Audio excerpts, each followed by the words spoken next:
if you have a short preparation time, you need to identify what your weaknesses are right away, because everybody has some strengths that they're good at.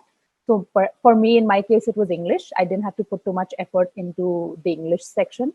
My weakness, and so I took a couple of past year's papers, and it became extremely clear that I would have to work on the critical reasoning and the GK sections quite intensely. So it filters it out really quickly.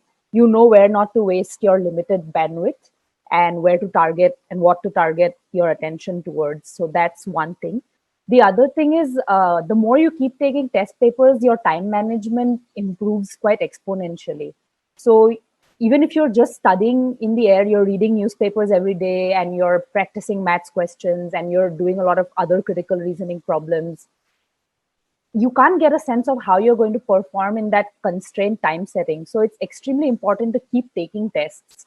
So what I would do usually is I would take a test, figure out how I did on it. And I was doing very badly at the beginning, 3 months before the exam. I took a test today, immediately within the time frame that the test mandates. So then you see what the gaps are right now.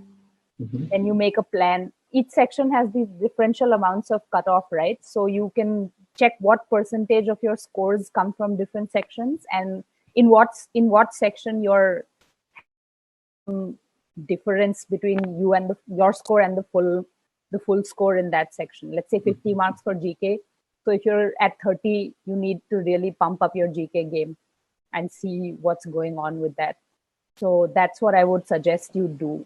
And I understand that there are concerns that the paper pattern has changed this year. So maybe taking last year's mocks might not be helpful. I think I'll respectfully disagree with that. I think even if the pattern changes a little bit, the kind of questions you can expect are not going to be radically different. I was doing extremely badly the first time I was taking these tests, and I just kept doing more and more tests, because ultimately this is not a giant knowledge building exercise. You're not going into this with the idea that you'll write an academic paper or a book on what you're studying. You're just going there to crack an exam, right?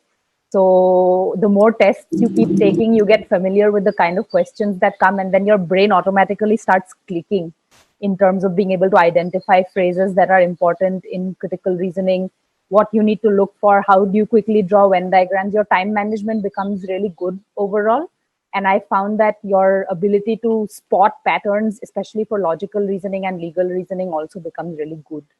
So I would 100% recommend taking a test a day if possible, and using your remaining time to brush up, especially GK, because GK changes. It's hard.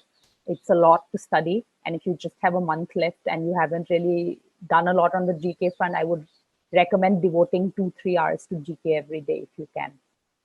I personally think that the GK section can make or break you, because it's such a big chunk of the question paper. And if you know the answers, it gets done really quickly. So that's pretty great.